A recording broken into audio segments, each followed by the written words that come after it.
Welcome to the Collector Chatter. I'm your host, Miguel, here with my co host, Charlie. And in today's segment of the episode, we are going to chat the Obi-Wan Kenobi Disney Plus show. So excited. So everyone, make sure you smash that like button, comment, and subscribe. Now let's chat Obi-Wan Kenobi.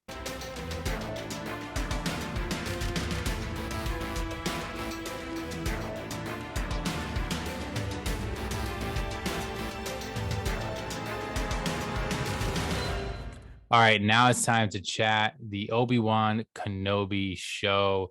So for those of you that are Star Wars fans or, watch in general, we did finally get the first two episodes of the Obi-Wan Kenobi show on Disney Plus.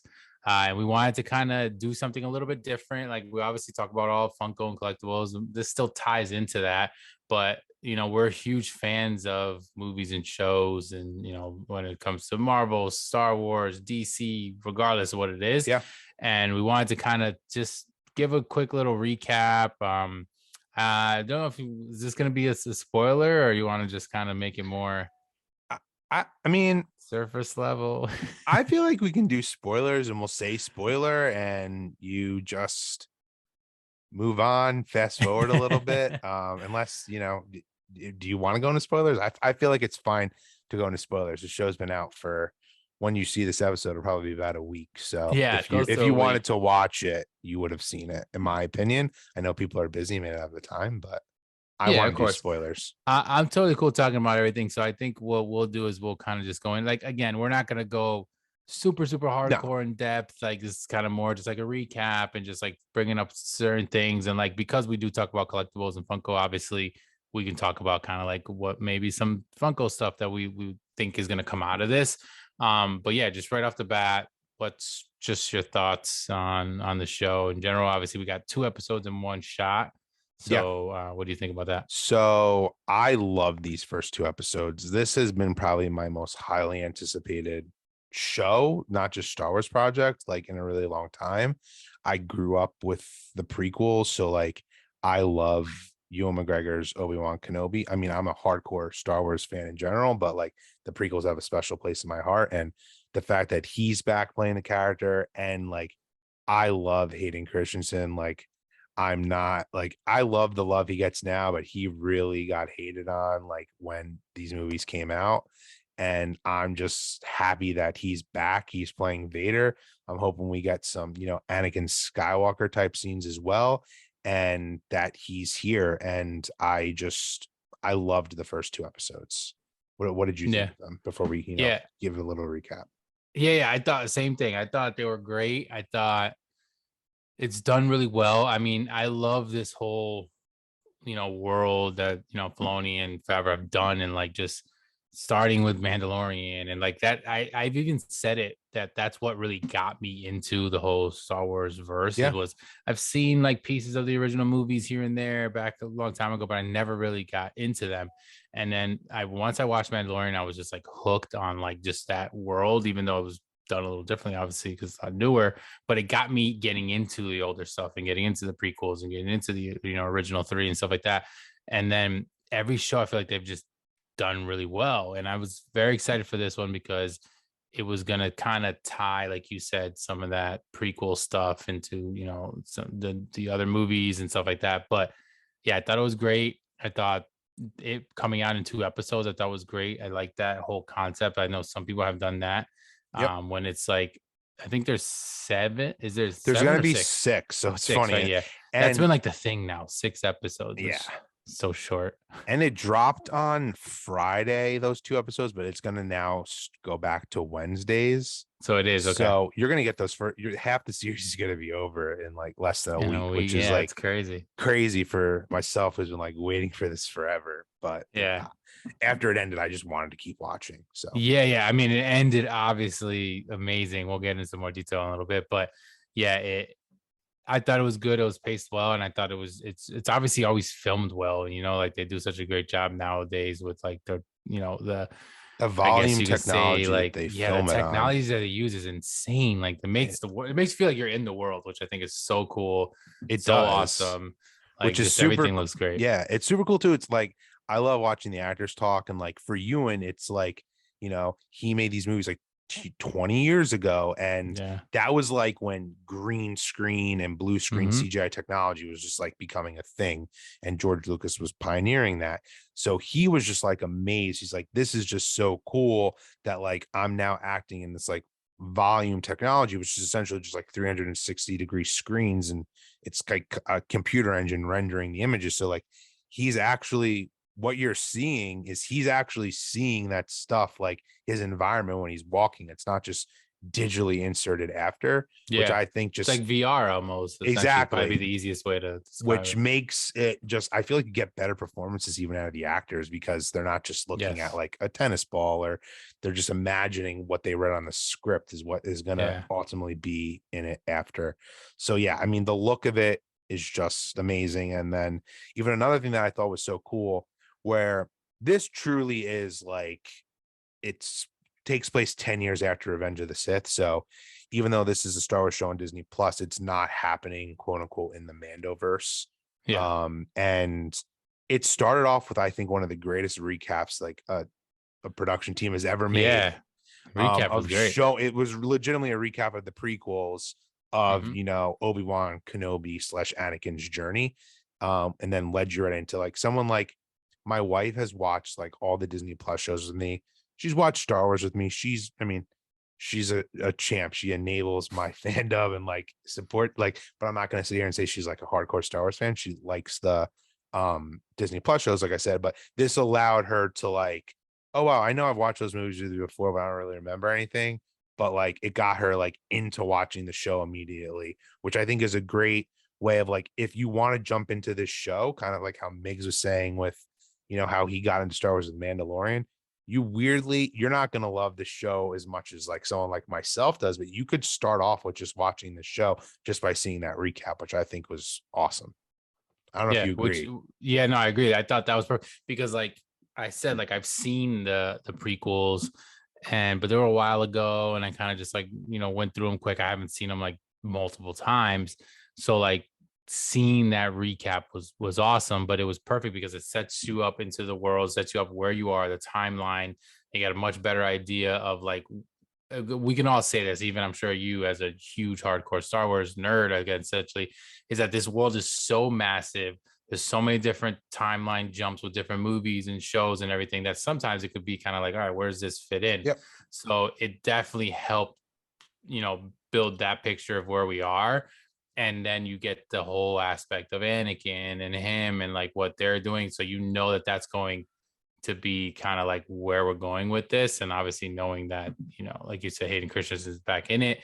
It's awesome to see him. It's interesting. Like, are we going to see him more as Darth Vader? Are we going to still see the Anakin Skywalker? Like, will it be a mix? I'm hoping it's like a mix and not just strictly Darth Vader. Yep. But seeing like you and like realize he's still alive was a big deal because now you're like, Yes. holy crap, like now he's out there. But I guess we can just kind of jump right into like more in-depth stuff. But my biggest thing I wanted to say is seeing Leia. I didn't know. I mean, I'm sure you knew because I you did. get Yeah. super into everything that's going to be in this. But I think not having an idea that they were going to show her and she was a little girl and everything was cool. Like, I thought that was awesome. Like, I feel I like if you agree. didn't know that, it was a cool, like, well, this is awesome. I And kind of I think wish the I girl didn't is know. awesome. Yeah, because it Yeah. probably like gave you more like that thing you were expecting it. So I didn't. So like that was cool. And you see her as a little kid. And the actress that plays her is actually awesome. She She's was, if you guys incredible. didn't know, she was in Bird Box. She was one of the daughters of Sandra Bullock. But she's super cool. And it was funny because when I first saw her, I was like, she looks familiar. And then I see her face and I was like, and I was mixing her up with the girl from Game of Thrones Oh, because she really? looked like her but younger. And I was like, Yeah, but I she's know exactly who younger. you're So talking I'm like, about. it's Yeah. definitely not her because she's younger. And I was like, but she kind of looks like her. And she was a little badass-ish, kind of like that girl is. So I She was was like, it's pretty cool. perfect casting. She had like the spunk and like Yeah. everything I would Cute and expect like, like yeah, that Princess like Leia Organa to be as a kid. Yeah, I thought it was amazing. And just her reveal, like, it's funny.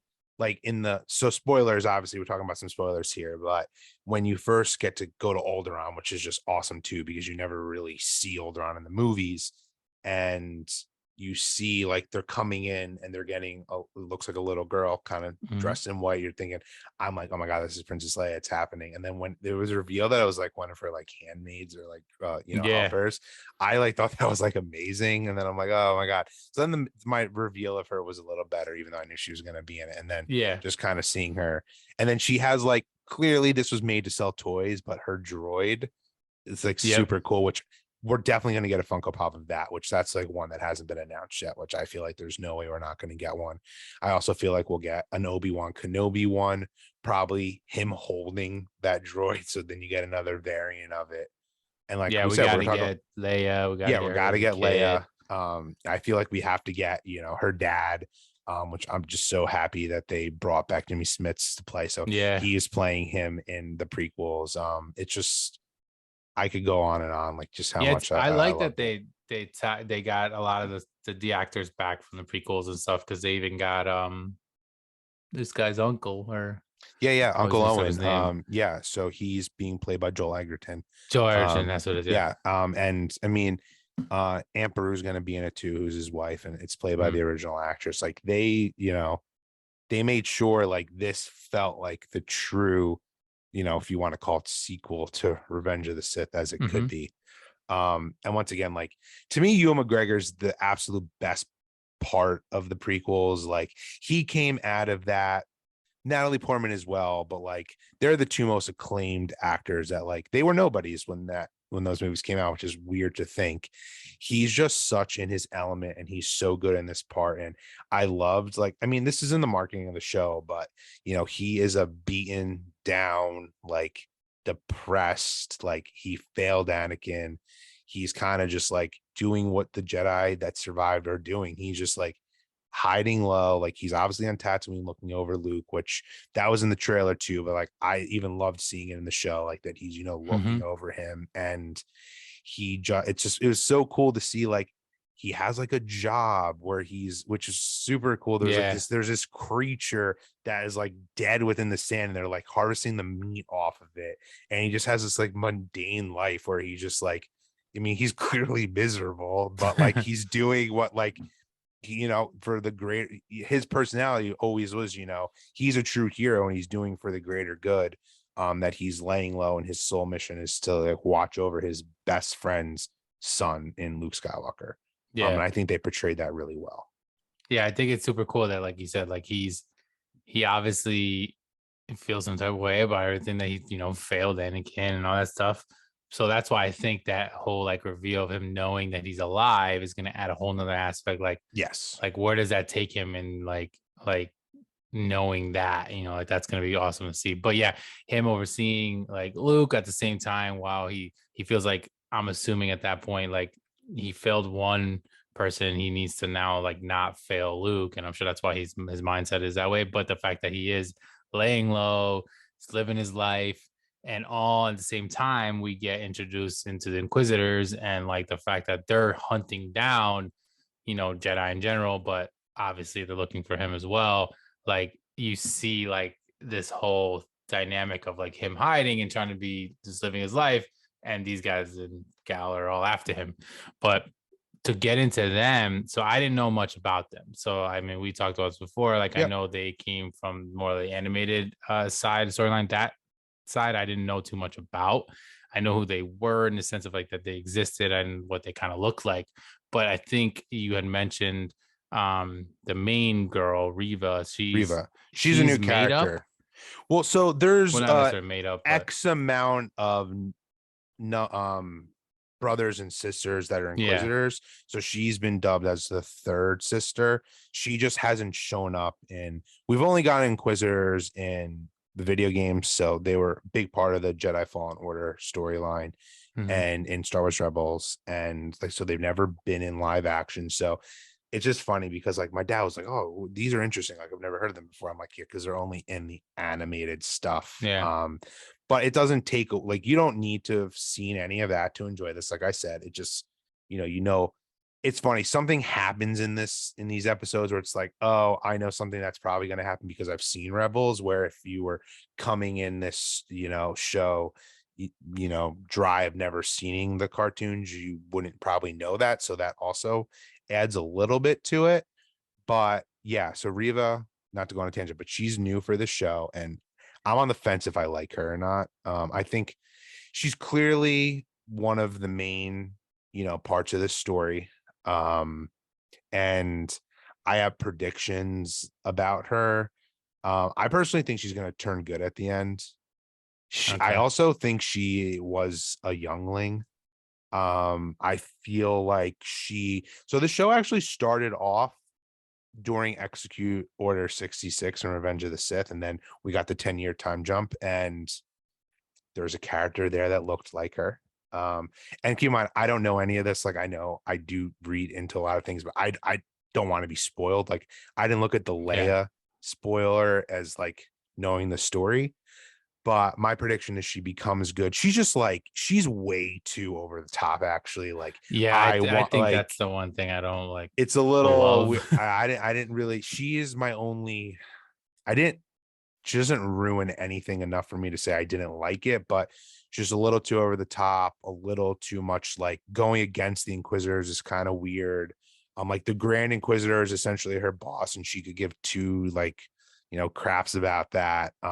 And breaking all the rules of what they're supposed to be doing.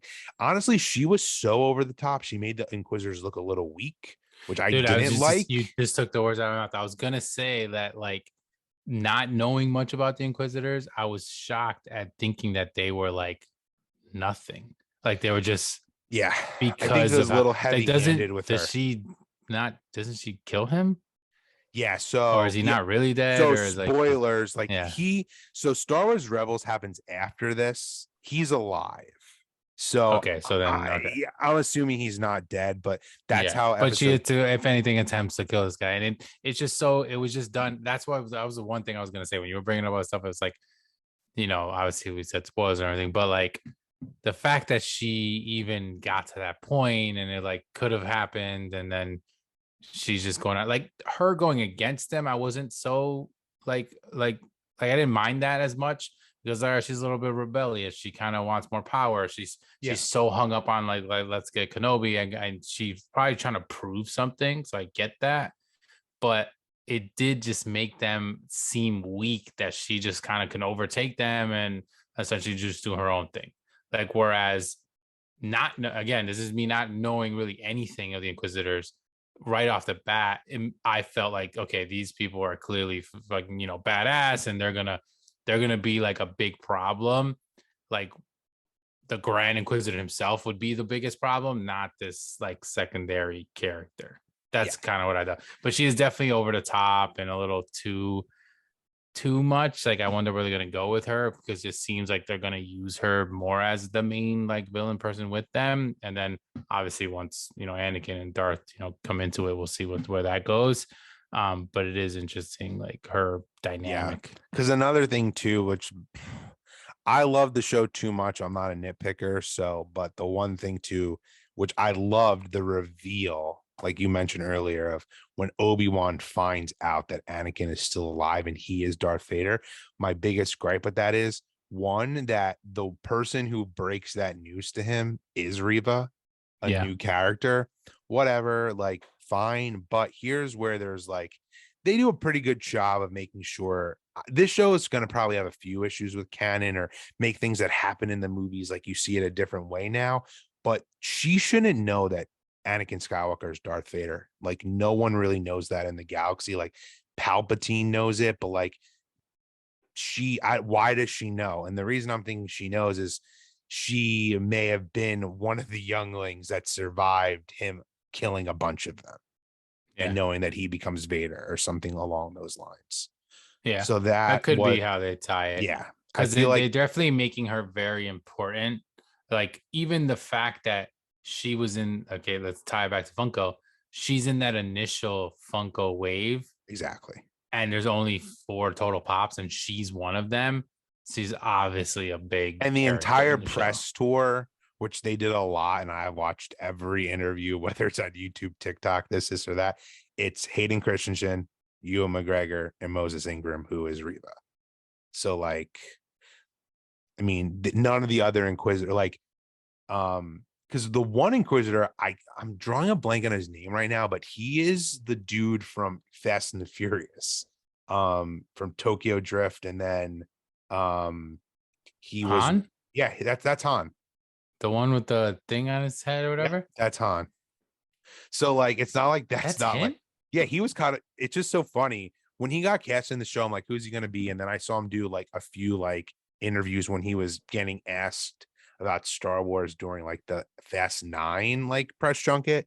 He was Funny. saying how he got to use a lightsaber. So I'm like, oh my god, he must be an Inquisitor. And then when I saw like one of the Inquisitors, I mean, and now it resembled him, and I was Yeah, just you can tell a little bit, but it's funny. I'm not right off the bat when I'm talking because obviously he's got a lot of makeup on. He's got like a yeah. headpiece and everything. So So it's just funny. It's not like he's not someone who could have done like press for the show. And then even Kumail Johnny, we haven't talked about his character yet, but yeah, he was like, I didn't know he was going to be in it at all. I knew he That was was in the hilarious. show, but now it's just funny. It's like so many people just want to be in Star Wars. Like he's probably done. Yeah, Like I don't Flea. envision him coming back in the Yeah, show. Flea.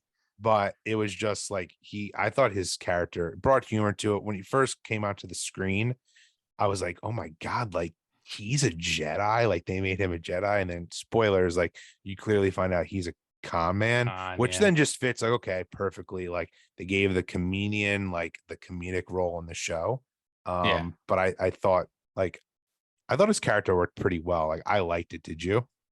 Yeah, no, he was funny. I thought, yeah, right away I was like, wait a minute, there's no way he's gonna be a Jedi. I didn't think that was serious, but like I loved what they did with it.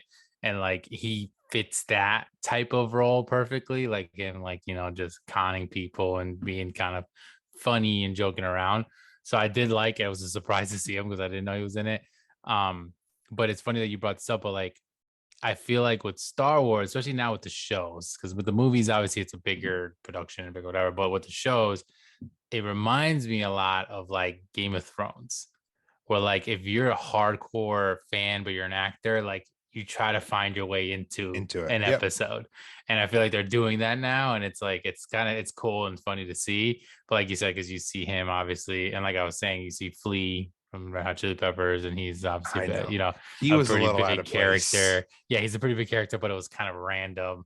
But like it's just funny to see like the act, knowing who the actors are or who the people that are playing them are. It's funny to see, but like it's just like now that modern world of people trying to get into Star Wars. That's Yeah. how I feel like it is. So like who knows, might see some more people in it as well. But yeah, I thought overall it was definitely a good show to like right off the bat, first two episodes, enough, a little bit of action, not too much, but enough to kind of get us, Yeah, excited. And I know it's going to get intense. Yeah. I'm assuming the third episode will be like a big one, especially if now, like we said before, the end of episode 2 was the quick reveal of Anakin and Hayden Christensen as Darth Vader. So that's going to be like And a it was great awesome way that to you saw him pick in up. the Bantha tank and he kind of Yeah, the way you see him pick up, and like I think that the way they do his makeup and do everything, you can't even tell it's him when he's like No. that. It's crazy.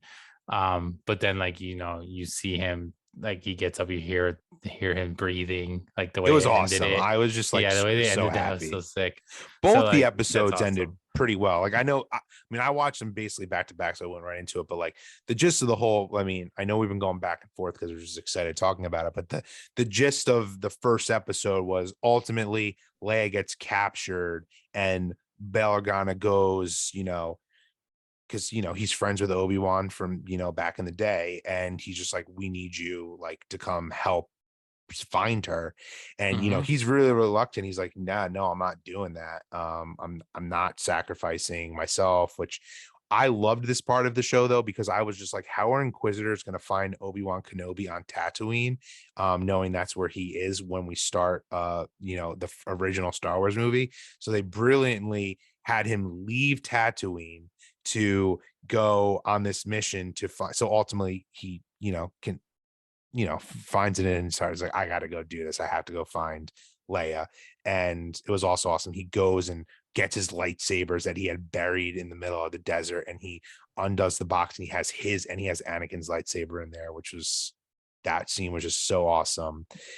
So yeah, it ended with him like going onto a transport to go to find where he thinks Leia is. And so this shot was awesome. Like he now has like his Jedi robes on, and Mm-hmm. like you saw he had the lightsaber.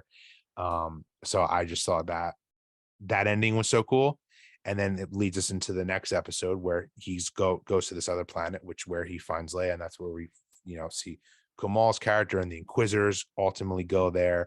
Yep. Because you find out Riva is the one who paid these whatever bounty hunters Yeah. to capture Leia, which is another just she's going completely off book to just do whatever the heck she wants to find Kenobi, because this has been in the bunch of the trailers and marketing, kind of just showing how like the Jedi, they can't help but doing good. So her plan was like, let's go capture someone she knows he'll go try to help get him off planet. Ultimately, he does escape. And it comes to the part where you're saying where she kills the Grand Inquisitor because they follow her there, essentially like, what are you doing? And then that's obviously when she says the whole Obi-Wan, tells Obi-Wan about Anakin, and then you see that scene. So it ended on like another cliffhanger, like getting you pumped for the next episode. And I think we're just going to get lightsaber action out of the wazoo from here on out. Because we haven't seen you and ignite it yet, which is, I think that's just going to be awesome. I thought that was interesting. Yeah.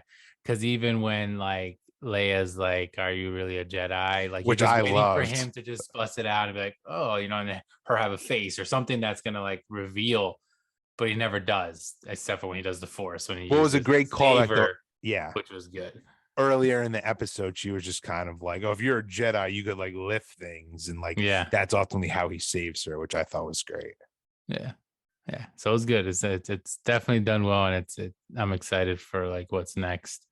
And like you said, if it's going to be a bunch of lightsabers and more action, I think that's going to be pretty awesome. Yeah. We're definitely getting Vader versus Obi-Wan. So that's going to be great. Yeah, and in the Funko world, like we said, we named a bunch of different people that definitely could be Funko Pops. I think there's gonna probably be some of these ones. I think, like I said, Leia for sure. Like a lot of these characters have to be. The droid was super cool because, like you said, it's very unique and like it just makes sense. We should get Bail Organa. We should get. I mean, there isn't a pop of him, and he's from the original movie. So right off the bat, that'd be a sweet Funko. Definitely. I feel like we should get a young Luke Skywalker. I'm assuming we will see more of him in the show. It wasn't just that. We should, get the Inquisitors. We should get Uncle Owen. Like, there's just a ton of pops I think we're going to get. And then along with, there's no way we're not going to get an Obi-Wan Kenobi with him igniting his lightsaber. You're going to get that. There's just so many possibilities. Yeah. So it's definitely exciting. But yeah, very, very good show. As far as like the first 2 episodes, for sure. I think they did a really good job of like getting people like ready for the rest of it versus like, maybe Book of Boba Fett, where it was a little bit more of a slow burn to get into like more of what was going on with that show. I think this one definitely did a little this better. It's just funny you bring that up. This is clearly like these first 2 episodes have blown, and I liked Book of Boba Fett, but like this is a much better show so far, in my opinion. Oh yeah, 100%. Yeah, definitely right off the bat. And it's only been 2 episodes. It's definitely been a lot better for now. But yeah, so we're excited. But that was it for our recap of the last 2 episodes. We'll talk about the rest going forward too. So we'll make sure to kind of touch base on this, doing a little segment like this going forward. But that's going to be it for this week's episode. Anything you want to add? Yeah, just let continuously comment, like, subscribe to our channel, and share with your friends, and let us know what you thought about us reviewing Obi-Wan, giving our recap. Just kind of us talking about it, not giving like a formal review. Let us know if you like it and if we should be doing this like in the future for other shows. Like, I know right now we're currently watching Stranger Things. I'm just throwing that out there, but like other shows that you think we may be watching, that let us know if you like that segment, because I know me and Migs are really enjoying it and would like to continue it in the future. But with with that being said, thank you for everything, and until next time, we'll see you next week. Have a good one, guys.